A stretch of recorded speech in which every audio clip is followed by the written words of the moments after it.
Ready பண்ணும்போது பண்ணிகிட்டு இருந்தோம். திடீர்னு நாங்கள் ஆக்சுவலாக குவான்டிட்டி வந்து கொஞ்சம் ஜல்லி இதெல்லாமே வந்து குவான்டிட்டி கொஞ்சம் கம்மியாக ஆக்சுவலாக படம் கதையாக போகும்போது ஒரு ஒரு சப்ளையராக வந்து ஒரு கேரக்டர் வந்து நமக்கு வந்துக்கிட்டே இருக்கும். அது நம்ம வந்து பெருசாக நம்ம நோட் பண்ணலை. இல்லை ஆக்சுவலாக ஃபஸ்ட்டு நம்ம கஜராஜ் சார் இருக்கட்டும், ஜீவாரவி சார் இருக்கட்டும், அப்புறம் என் கூட இருக்கிற ஏன்னா அவங்க 2 பேர் மட்டும்தான் அவங்க அப்புறம் ரயில் அவங்களுக்கு என்ன அவங்க செலக்ட் பண்ணுற டிபார்ட்மெண்ட்டில் அவங்க ஒர்க் பண்ணுறதுல ஜென்யூனாக ஒர்க் பண்ணால் அவங்களுக்கு தேவையான கண்டிப்பாக கிடைக்கும். இப்போ நானுமே வந்து எதுவும் எதிர்பார்த்து நம்ம இந்த இதுக்குள்ள வரல.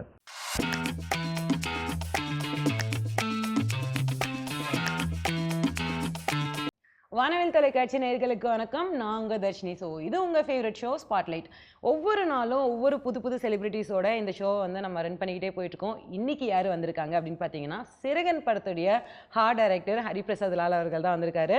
நிறைய விஷயங்கள் அவர்கிட்ட பேசி இந்த எபிசோட வந்து அப்படியே கண்டினியூ பண்ணலாம். வணக்கம் சார்.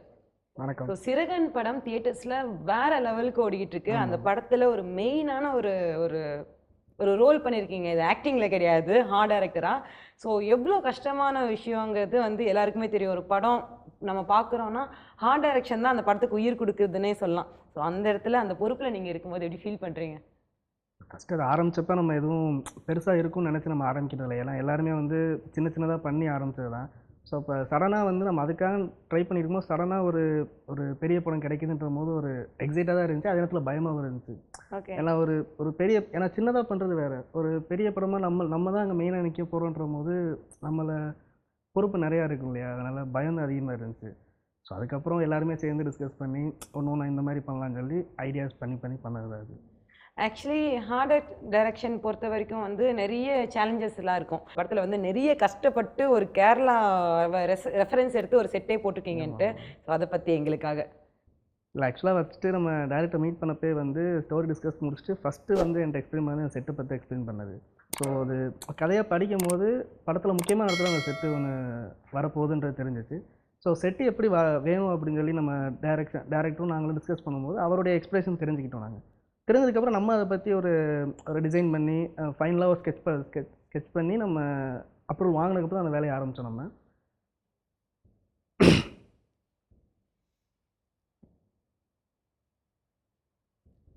டிசைன் பண்ணி அது எல்லாமே நம்ம டைரக்ஷனோட எக்ஸ்பிரஷன் ஏற்ற மாதிரி அந்த செட்டை கொண்டு வரணுன்றதுக்காக பண்ணோம் ரொம்ப. ஏன்னா அது ஆக்சுவலாக நாங்கள் பிளான் பண்ணது என்னமோ ரொம்ப கம்மியான டைமில் முடிஞ்சுன்னு நினச்சோம். பட் ஆனால் அந்த செட்டு மட்டும்தான் படத்தில் ரொம்ப டைம் எடுத்து போட வேண்டியதாகிடுச்சு. எவ்வளோ நாள் சார் அந்த செட் ஒர்க்? ஆக்சுவலாக ஒரு 8 days கிட்ட செட் ஒர்க்கே நமக்கு போட வேண்டியதாகிடுச்சு நம்ம. ஏன்னா நான் எக்ஸ்பெக்ட் பண்ணது ஒன்று, பட் ஆனால் ப்ராக்டிக்கல் டிஃபிகல்ட்டின்றது வந்து எல்லாத்துக்கும் நடக்கும் இல்லையா? ஸோ அதனால் வந்து கொஞ்சம் டேஸ் எல்லாமே தாண்டி போச்சு. பட் ஆனால் அந்த டேஸ் தாண்டி போகும்போதுமே டேரக்டர் சைடில் வந்து நமக்கு எந்த ஒரு ப்ரெஷர் கொடுக்காம, சரி இந்த செட் நல்லா வரணும்னா நீங்கள் நல்லா பண்ணி கொடுங்க அப்படின்னு சொல்லி கூட இருந்து எல்லாமே எடுத்து பண்ணி பார்த்துக்கிட்டோம். டைரக்ஷனில் வந்து நீங்கள் எந்த அளவுக்கு ஹார்ட் ஒர்க் பண்ணியிருக்கீங்களா? மக்களே கேளுங்க, ஜல்லியை திடுறது, தண்ணி லாரிக்கிட்ட இருந்து ஓசியில் தண்ணி எடுக்கிறது, பக்கத்து வீட்டுல இருந்து கரண்ட் எடுத்துக்கிட்டு படம் முடிச்சதுக்கு அப்புறம் சொல்றதெல்லாம் பண்ணிருக்கீங்கன்னு எங்களுக்கு காதுல வந்தது. என்ன அந்த ஃபன்னி மொமெண்ட்ஸ்லாம் எங்களுக்கு அப்படியே ஷேர் பண்ணீங்கன்னா?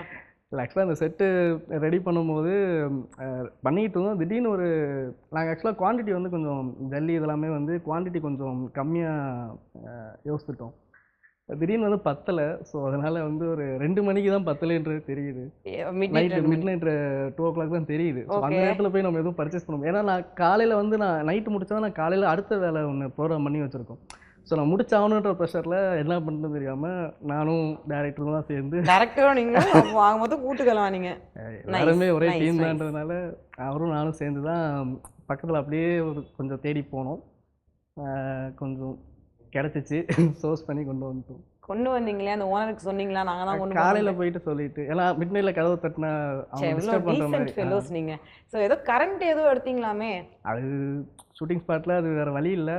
அந்த நேரத்தில் வந்து இப்போ பெர்மிஷன் கேட்டால் டைம் ஆகும். ஆர்டிஸ்ட்லாம் வெயிட் பண்ணிகிட்டு இருந்தாங்க. ஸோ அதனால் போய் டக்குன்னு வந்து அதை யூஸ் பண்ணிவிட்டு போகும்போது தேங்க்ஸ் அண்ட் சாரி 2ஐயும் சேர்த்து சொல்லிட்டு கிளம்பிட்டோம். எடுத்ததுக்கு தேங்க்ஸ், சொல்லாம எடுத்ததுக்கு சாரி 2ஐயும் சொல்லிட்டு. இது இனிமே இல்ல மக்களே, இதெல்லாமே வந்து நீங்க இனிமே ஃபாலோ பண்ணுங்க. ஆக்சுவலா நான் எதுவும் ப்ரோமோட் பண்ணல, எங்களோட சிச்சுவேஷனால அதை பண்ணோம். அவரே கொடுத்துட்டாரு, இதை வந்து நான் ப்ரோமோட் பண்ணலன்ட்டு. ஸோ ஹார்ட் டைரக்ஷன் பற்றி சொல்லும்போது சார், நமக்கு வந்து பிரம்மாண்டமான ஒரு செட்டு வேணும், இல்லை இந்த மாதிரி செட்டு வேணும்லாம் வந்து கேட்பாங்க. பட் பட்ஜெட் வைஸ் வந்து அது ரொம்ப அடி வாங்கும். அந்த மாதிரி ஏதாவது ஸ்ட்ரகிள்ஸ் நீங்கள் ஃபேஸ் பண்ணியிருக்கீங்களா? அது நிறையா வந்திருக்கு நமக்கு. ஏன்னா ஃபஸ்ட்டு அவங்க எக்ஸ்பெக்டேஷனுக்கு ஏற்ற மாதிரி நம்ம ஒரு விஷயத்தை நம்ம ரெடி பண்ணி கொடுப்போம். நம்மளும் சில இமேஜின் பண்ணியிருப்போம். ஏன்னா அது பண்ணும்போது நமக்கு ஒரு ப்ரொஃபைல் தானேன்றபோது நம்மளுடைய ஃபுல் பொட்டன்ஷியலை போட்டு பண்ணணும்னு நினைப்போம். பட் ஆனால் டிசைன்லாம் கொடுத்து அப்ரூவ் பண்ணதுக்கப்புறம் பட்ஜெட்டில் வந்து கொஞ்சம் சிக்கலுக்கு வந்து நிற்கும்போது சரி வேறு ஆப்ஷன் இல்லைன்ற பட்சத்தில் நம்ம அந்த பட்ஜெட்டில் என்ன பெஸ்ட்டாக பண்ணி கொடுக்க முடியுமோ அதை நம்ம பெஸ்ட்டாக பண்ணி கொடுத்துருப்போம். அதுலேயுமே அவங்கள சாட்டிஸ்ஃபை பண்ணுறது தான் நம்ம பண்ணி கொடுத்துருப்போம். நம்ம அதில் எந்த விதத்துலையும் இருக்காது. ஸோ நம்ம ப்ராடக்ட்ல எந்த ஒரு காம்ப்ரமைஸும் பண்ணாமல் பட்ஜெட்டுக்குள்ளே என்ன பண்ண முடியுமோ அது எல்லாமே கொஞ்சம் அது என்னென்னா இப்போ ஒரு மெட்டீரியல் எல்லாமே கொஞ்சம் தெரிஞ்ச சர்க்கிள்லேருந்து சோர்ஸ் பண்ணி அந்த மாதிரி ஏதாவது சில விஷயங்கள் பண்ணுறோம். எங்களுக்கு காதுக்கு வந்துச்சு சார், உங்கள் வீட்டில் இருந்து சேர்லாம் கொண்டு வந்து வச்சுக்கிட்டு அந்த அளவுக்கு நீங்கள் ஹார்ட் ஒர்க்கர் சார். உங்களை மாதிரி ஆட்கள் தான் இண்டஸ்ட்ரி தேடிக்கிட்டு இருக்கு. ஸோ ரீசெண்டாக வந்து மஞ்சுமல் பாய்ஸ் அப்படின்னு ஒரு படம் வந்தது. அந்த படத்தில் அது வந்து செட் ஒர்க்குன்னே யாரும் வந்து நம்பலை கொஞ்ச நாளுக்கு. ஸோ நீங்கள் அந்த படத்தை ஒரு ஹார்ட் டைரக்டராக எப்படி பார்க்குறீங்க? இல்லை ஆக்சுவலாக நானுமே அந்த படத்தை பார்க்கும்போது எனக்குமே அது செட்டுன்றது. ஏன்னா அந்த படத்தை பற்றி எந்த ஒரு இன்ஃபர்மேஷன் தெரியாமல் தான் நான் போய் படம் பார்த்தேன். பிளாங்காக தான் போய் பார்த்தேன். எனக்குமே அது செட்டுன்றது தெரியாது. அதுக்கப்புறம் வந்து அது செட்டுன்னு சொல்லி தெரிய வரும்போது அதை பற்றி சர்ச் பண்ணிலாம் பார்த்தேன். ஏன்னா ஒரு ஆர்ட் டைரக்ஷனில் வந்து அந்த நேச்சரை அச்சீவ் பண்ணுறதுன்றது ரொம்ப ஒரு ரிஸ்க்கான ரொம்ப கஷ்டமான விஷயம். ஏன்னா நேச்சரை அச்சீவ் பண்ணுறதுன்றது ரொம்ப ஏன்னா சின்ன இடத்துல ஒரு சின்ன செடி வைக்கிற இடத்துல அது ஆர்டிஃபிஷியல் தெரிஞ்சிருச்சுன்னா அது மொத்தமாக டிஸ்டர்ப் ஆயிரும். படம் மொத்தமாக இது செட்டு தானே அப்படின்னு சொல்லி மைண்டில் ஃபிக்ஸ் ஆயிரும். படம் பார்க்கும்போது எல்லாமே டிஸ்டர்ப் ஆகிட்டே இருக்கும். பட் ஆனால் அவங்க அதை அச்சீவ் பண்ணிட்டாங்கன்றது தான் ரொம்ப ஒரு இதாக இருந்துச்சு. பார்க்கும்போது ரொம்ப எக்ஸைட்டாக தான் இருந்துச்சு. சரி நம்மளும் இந்த டீமில் இருந்திருக்கலாமேன்ற ஒரு சின்ன ஒரு ஏக்கம் இருந்துச்சு. பட் சீக்கிரம் அந்த மாதிரி சீக்கிரமாகவே அது நடக்கும் சார். சார் ஒரு கேள்வி சார், ஹார்ட் டைரக்டருக்கு தேவையான குவாலிட்டி ஒரே ஒரு குவாலிட்டி, இதை நீ கரெக்டாக பண்ணிட்டேன்னா நீங்கள் ஹார்ட் டைரக்டர் அந்த மாதிரி சொல்லணும்னு என்ன சொல்வீங்க? ஃபீல்டு ஒர்க்கில் வந்து நமக்கு கரெக்டாக ஒரு பிளானிங் இருக்கணும். இப்போ வந்து செட் ஒர்க்காக இருக்கட்டும், ஷூட்டிங்காக இருக்கட்டும், நம்மளுடைய பிளானிங் வந்து அங்கே சொதப்பிடக்கூடாது. நம்ம வந்து இப்போ ஒரு 10 பிளான் போடுறோன்னா ஏபிசின்னு சொல்லி ஆல்டர்னேட் பிளான்ஸ் இருந்துக்கிட்டு ஏதாவது ஒன்று சொதப்புதுன்னா அதுக்கான ஆல்டர்னேட் பிளான் இருக்குது நம்ம சைடில் இருந்து. ஏன்னா நம்ம ஒன்று மிஸ்டேக் பண்ணோம்னா ஜல்லி தந்துருச்சுன்னா பக்கத்து வீட்டில் இருந்து ஸ்பான்டேனியஸாக யோசிக்கணும். அந்த மாதிரி திரும்பி சொல்லிட்டு அதை நான் ப்ரொமோட் பண்ணல, வேறு ஆப்ஷன் இல்லாதனால தான் போனோம். பட் ஆனால் அந்த மாதிரி தான், அது ஒரு எக்ஸாம்பிள் தான். ஸ்பான்டேனியஸாக யோசிக்கணும். நம்ம ஸ்பாட்டில் வந்து இப்போ ஒரு விஷயம் நடக்கலை, அந்த இடத்துல வந்து அந்த இருந்தாகணுன்ற போது அதுக்கு ஆல்டர்னேட் ஆப்ஷன்ன்றது நம்மள்கிட்ட பிளானிங் இருக்கணும். அது இருந்தால் மட்டும்தான் அந்த இடத்துல ஸ்மூத்தாக போகும். இல்லை அப்படின்னா நிறையா பிரச்சனைகள் தான் தேவையில்லாத வரும். ஸோ இந்த படத்தை பற்றி நம்ம இவ்வளோ பேசுகிறோம், இந்த படம் வந்து இந்த அளவுக்கு சக்ஸஸ்ஃபுல்லாக ஓடுதுன்னா அதுக்கு டைரக்டரும் வந்து ரொம்ப முக்கிய காரணம். ஸோ டைரக்டருக்கும் உங்களுக்கும் இடையான நட்பு எப்படி நீங்கள் கனெக்ட் ஆனீங்க? இல்லை ஆக்சுவலாக வந்து நாங்கள் 2 பேரும் மதுரை, பட் ஆனால் 2 பேரும் நாங்கள் மீட் பண்ணிக்கிட்டே இல்லை. நாங்கள் 2 பேரும் வேறு ஒரு ஷூட்டில் வந்து ரொம்ப எதாச்சும் மீட் பண்ணிக்கிட்டோம். அவரும் அதில் ஒர்க் பண்ணியிருந்தார், நானும் ஒர்க் பண்ணியிருந்தேன். திடீர்னு அப்படி பேசும்போது நாங்கள் 2 பேரும் பேசிக்கிட்ட போது நான் என்னோடய ப்ரொஃபஷனும் அவருடைய ப்ரொஃபஷனும் பேசும்போது இந்த மாதிரி ஒரு படம் ஒன்று பண்ணுறோன்னு சொல்லி அப்படி பேசி ஸ்டார்ட் பண்ணது தான். அதுக்கப்புறம் மதுரையில் வந்து ஒரு மீட்டப் கிடச்சி பேசி அப்போ ஸ்கிரிப்ட் டிஸ்கஷன் எல்லாம் போச்சு. பட் ஆனால் பேசி முடித்த உடனே ஃபஸ்ட்டு என்கிட்ட டேரக்டர் கூட்டு போய் காமிச்சதே அந்த செட் ஒர்க் பற்றி தான். ஸோ அதுக்கப்புறம் ஒன்றா அதுதான் ஃபஸ்ட்டு எங்களோட டிஸ்கஷனு. அதை முடிச்சதுக்கப்புறம் படத்தில் அடுத்தடுத்து என்ன விஷயங்கள் இருக்குது அப்படின்னு சொல்லி ஒன்றா டிஸ்கஸ் பண்ணி ஒன்றா டேக் ஒர்க் பண்ணுவாங்க. ஸோ சிறகன் படத்தில் வந்து ஒரு ரிங்குக்காக நீங்கள் நிறைய மெனக்கட்டிங்க அப்படின்னு சொல்லிட்டு கேள்விப்பட்டேன். ப்ளீஸ் அப்படியே அந்த இன்ஃபர்மேஷன் எங்களுக்கும் எங்கள் நேயர்களுக்கும் சொன்னீங்கன்னா. இல்லை ஆக்சுவலாக படம் கதையாக போகும்போது ஒரு சப்ளையராக வந்து ஒரு கேரக்டர் வந்து நமக்கு வந்துக்கிட்டே இருக்கும். அதை நம்ம வந்து பெருசாக நம்ம நோட் பண்ணியிருக்க மாட்டாங்க. ஆனால் அது ஒரு கேரக்டர் வந்துக்கிட்டே இருக்கும். பட் ஆனால் அந்த கேரக்டர் வந்து ஒரு ஏதாவது டினோட் பண்ணுறதுக்காக, ஏன்னா கடைசியாக கிளைமேக்ஸ் பார்க்கும்போது அந்த ஒரு பர்டிகுலரான சிம்பிள் வந்து நமக்கு தெரியணுன்றதுக்காக டைரக்டர் என்னை கேட்டிருந்தாரு. ஓகே அந்த ஒரு ரிங்கு மேலே நம்ம போடலாம் அப்படின்னு சொல்லி அதுக்கான சிம்பிள் என்ன மாதிரி போடலாம் அப்படின்னு சொல்லி ஒன்றா நாங்கள் ரெஃபரன்ஸ் எடுத்து எல்லாம் ஸ்கெட்ச் பண்ணி எப்படி பண்ணலாம் அப்படின்னு சொல்லி ஒரு 2-3 ஆப்ஷன்ஸ் காமிச்சு அதில் ஒன்று ஃபைனலைஸ் பண்ணி அந்த ரிங்கை எப்படி பண்ணலாம் எல்லாத்துக்கும் ஒரு ப்ராசஸ் போய் ஃபைனலாக ஒரு ரிங் ஒன்று ரெடி பண்ணி கொடுத்தோம். ஆக்சுவலி இந்த படத்தில் உங்களுக்கும் இது வந்து முதல் படம், டைரக்டருக்கும் முதல் படம். ஆனால் நம்மளுடைய இண்டஸ்ட்ரியிலேயே விச் மீன்ஸ் தமிழ் இண்டஸ்ட்ரியிலேயே 11 டைமென்ஷன் வச்சு வந்த படம் வந்து இதுதான். ஸோ இதுக்கே வந்து எவ்வளோ பாராட்டணும்னு எங்களுக்கு சத்தியமாக புரியல. ஸோ எப்படி அந்த படத்தை வந்து அவ்வளோ போல்டாக எடுக்கலான்னு நீங்கள் வந்து டிசைட் பண்ணீங்க? ஆக்சுவலாக எல்லாருமே படம்னா வந்து ஒரு சேஃப் ஜோனில் ப்ளே பண்ணுவாங்க. எல்லாமே ரொம்ப ஒரு காமெடி ட்ராக்கோ இல்லைனா ஒரு ரொமான்டிக் அந்த மாதிரி ஏதாவது சேஃப் ஜோனில் ப்ளே பண்ணுவாங்க. நம்ம வந்து கொஞ்சம் டிஃப்ரெண்ட்டாக ப்ளே பண்ணலாம். ரொம்ப டிஃப்ரெண்ட்டாக பண்ணிட்டீங்க நீங்கள். இல்லை ஆக்சுவலாக எல்லாருமே 10-11 ஆயிடக்கூடாதுன்றதுனால சரி இதை கொஞ்சம் என்ன பண்ணலாம்னு யோசிக்கும் போது தான் வந்து ஃபஸ்ட்டு அவங்க ஸ்கிரிப்ட் படிக்கும் போதே வந்து அவர் என்கிட்ட சொல்லி தான் இது பண்ணார். ஒரு சீன் மிஸ் பண்ணிடாதீங்க கொலம்போ அப்படின்னு சொன்னார். அதேமாதிரி படிக்கும் போது எனக்கு வந்து அதே மாதிரியே வந்து ஒரு இதை ஸ்கிப் பண்ணிட்டு போயிட்டேன். நிறையா போயிட்டு எனக்கு புரியல. திருப்பி முதல்ல படித்ததுக்கு தான் எனக்கு புரிஞ்சிச்சு. ஸோ ஃபஸ்ட் டைம் வந்து அட்டெண்ட் பண்ணுறது கொஞ்சம் டிஃப்ரெண்ட் அட்டெண்ட் பண்ணணுன்றதுனால தான் இப்படி நம்ம ஏற்பாடு பண்ணது. ஸோ ஆடியன்ஸ்க்குமே இது மூலிமா நீங்கள் ஒரு இன்ஃபர்மேஷன் சொல்ல வரீங்க, ஒரு சீன் மிஸ் பண்ணிட்டேன்னா கிறிஸ்டோபர் நோலன் மாதிரி நம்ம வந்து கன்ஃபியூஸ் ஆயிடுவோம்ட்டா? மேபி. ஓகே, ஸோ மக்களே இந்த படம் வந்து செம்மையாக போயிட்டுருக்கு. சிறகன், இந்த படத்தில் ஒரு சீனை மிஸ் பண்ணிங்கன்னா கதை புரியாது, ஆனால் வேற மாதிரி ஒரு படம். எல்லாருமே வந்து தியேட்டரில் பாருங்கள். சரி சார், இப்போ இவ்வளோ நம்ம பேசிக்கிட்டு இருந்தோம், இந்த படத்தில் உங்கள் கூட நடித்த நடிகர்கள் பற்றி பேசலை அப்படின்னா வந்து ஒன்றுமே இல்லாமல் போயிடும் இந்த இன்டர்வியூவே. ஸோ அவங்கள பற்றி நீங்கள் என்ன சொல்ல வருவீங்க? இல்லை, ஆக்சுவலாக ஃபஸ்ட்டு நம்ம இவர் கஜராஜ் சார் இருக்கட்டும், ஜீவாரவி சார் இருக்கட்டும், அப்புறம் என் கூட இருக்கிற, ஏன்னா அவங்க 2 பேர் மட்டும்தான், அவங்க அப்புறம் ரயில் ரவி சார், வினோத் அனஞ்சலி ஒருத்தர் இருக்காரு. இவங்க எல்லாரையும் தவிர மற்ற எல்லாருமே வந்து எங்கள் கூட இருந்துக்கிட்டு இருந்த பசங்க. எல்லாருமே எங்கள் டீமில் எல்லாருமே ஒரே கேங் தான். எல்லாருமே ஷார்ட் ஃபிலிம்லேருந்து ட்ராவல் பண்ணிட்டு இருக்கிற ஒரு கேங் இது.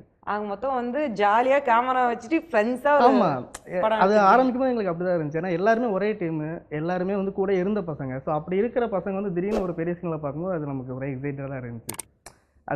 அது எல்லாமே நமக்கு ஷார்ட் ஃபிலிம்லேருந்து கூட ட்ராவல் பண்ணுறதுனால அது எல்லாமே கரெக்டாக அமைஞ்சிருச்சு. ஏன்னா அவங்க ஆர்டிஸ்டோட சப்போர்ட் இல்லாமல் நாங்கள் இவ்வளோ தூரம் வந்திருக்க முடியும். ஏன்னா இல்லை, அவங்கலேருந்து எல்லாருமே நமக்கு ரொம்ப சப்போர்ட் பண்ணாங்க.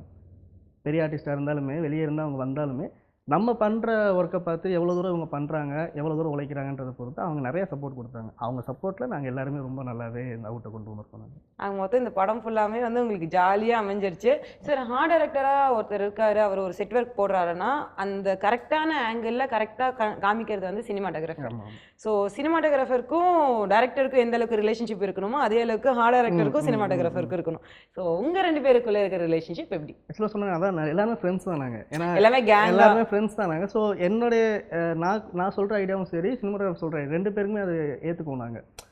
இல்லை நீ சொல்கிறத நான் பண்ண மாட்டேன், நான் சொல்கிறது நீ அப்படிலாம் கிடையாது. இங்கே யார் சொல்கிறது அந்த மாதிரிலாம் இங்கே கிடையாது. ஏன்னா இப்போ நான் ஆர்ட் டைரக்டர்ன்றதுனால நான் மட்டும் தான் அந்த வேலையை பண்ணணுன்றதில்ல. சினிமாட்டோகிராஃபர் என் கூட வந்து எடுத்து வச்சுக்கிட்டு இருப்பார், துரத்திக்கிட்டு இருப்பார்.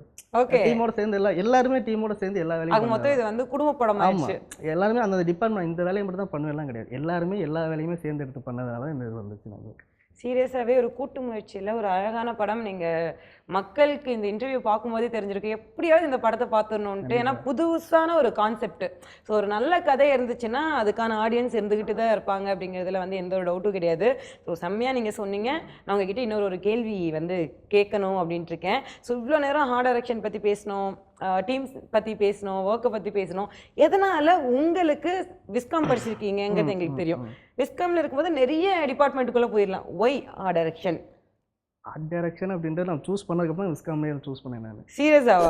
ஓகே, அதை சூஸ் பண்ணதுக்கப்புறம் சரி வேறு எதுவும் எனக்கு சோர்ஸ் அப்போதைக்கு எனக்கு அமையலைன்னா விஸ்காம் அதனால தான் சூஸ் பண்ணேன். உள்ளே போனதுக்கப்புறம் எனக்கு நிறைய கைடன்ஸ் கிடச்சி. என்னோடய ப்ரொஃபஸர் நாகேந்திரன் சொல்லி ஒரு சார், அவர் தான் எனக்கு நல்லா கைட் பண்ணி, அவர் தான் முத என்னை வந்து இதுக்குள்ளே இன்ட்ரோ.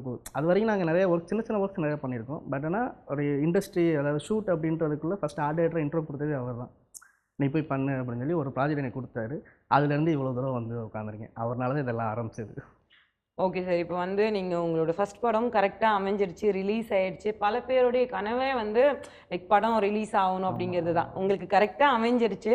ஸோ இப்போ நிறைய யங்ஸ்டர்ஸ் வந்து நம்ம ஃபீல்டு உள்ளே வராங்க, உங்களை மாதிரி யங்ஸ்டர்ஸ்லாம். அவங்களுக்கு சொல்கிற ஒரு அட்வைஸ்னால் என்ன சொல்லுவீங்க? அவங்களுக்கு என்ன, அவங்க செலக்ட் பண்ணுற டிபார்ட்மெண்ட்டில் அவங்க ஒர்க் பண்ணுறதுல ஜென்யூனாக ஒர்க் பண்ணால் அவங்களுக்கு தேவையான கண்டிப்பாக கிடைக்கும். இப்போ நானுமே வந்து எதுவும் எதிர்பார்த்து நம்ம இந்த இதுக்குள்ள வரல. இப்போ இவ்வளோ சீக்கிரம் வந்து நான் படம் பண்ணிடுவேன், படம் பண்ணியே அவனே உள்ளே வரல. நம்ம உள்ளே வந்து நம்ம ஒர்க்கை ஜென்யூனாக பண்ண போய் நமக்கு அடுத்தடுத்து வாய்ப்புகள் அமைச்சு. இதே மாதிரி தான் எல்லாருக்கும் அதே தான். நெக்ஸ்ட் ஏதாவது அப்டேட்ஸ் எங்களுக்காக இருக்கா? கூடிய சீக்கிரமா? இப்போ சொல்ல மாட்டீங்களா? எல்லாம் கன்ஃபார்ம் ஆனோடனே ஒன்று தான். ஸோ உங்களுடைய ஹார்ட் ஒர்க்குக்கு, நீங்கள் நினைக்கிற விஷயத்துக்கு, உங்களுடைய எண்ணங்களுக்காகவே வந்து சீக்கிரமாக அவங்களுக்கு ஒரு பெரிய லெவலில் நாங்கள் பார்ப்போம். அந்த இன்டர்வியூ நான் தான் எடுப்பேன். ஓகேவா? மக்களே நோட் பண்ணிக்கோங்க, அந்த இன்டர்வியூ நான் தான் எடுப்பேன். ஸோ இவ்வளோ நேரம் சூப்பராக உங்களோட ஜல்லி திருநதுலேருந்து, கரண்ட் திருநதுலேருந்து, உங்களோட கரியர்லேருந்து எல்லாமே எங்ககிட்ட ஷேர் பண்ணியிருந்தீங்க. ரொம்ப ரொம்ப நன்றி. Thank you so much. இந்த படம் மக்களே தியேட்டரில் போய் பாருங்கள். வர்த்தான படம். 11 டைமென்ஷனுங்கிறது வந்து யாருமே யோசிக்க பார்க்க முடியாத ஒன்று. புதுசாக செம்மையான ஒரு படம் வேணும்னா சிறகன் கரெக்டான choice. Thank you so much. Thank you. So மக்களே, இவ்வளோ நேரம் நம்ம என்ன கேள்வி கேட்டாலும் சூப்பராக ஆன்சர் பண்ணது மட்டும் இல்லாமல் ஹார்ட் டைரக்ஷன் பற்றியும், புதுசாக இண்டஸ்ட்ரிக்குள்ளே ஒருத்தங்க வராங்கன்னா என்னென்ன குவாலிட்டிஸ் அவங்களுக்கு வேணுங்கிறத பற்றியும் நிறைய ஷேர் பண்ணிக்கிட்டாரு.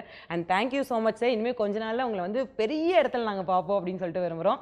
ஸோ இதே மாதிரி நெக்ஸ்ட் ஒரு ஷோவில் உங்களை மீட் பண்ணுறேன். Until then, this is Darshini signing off.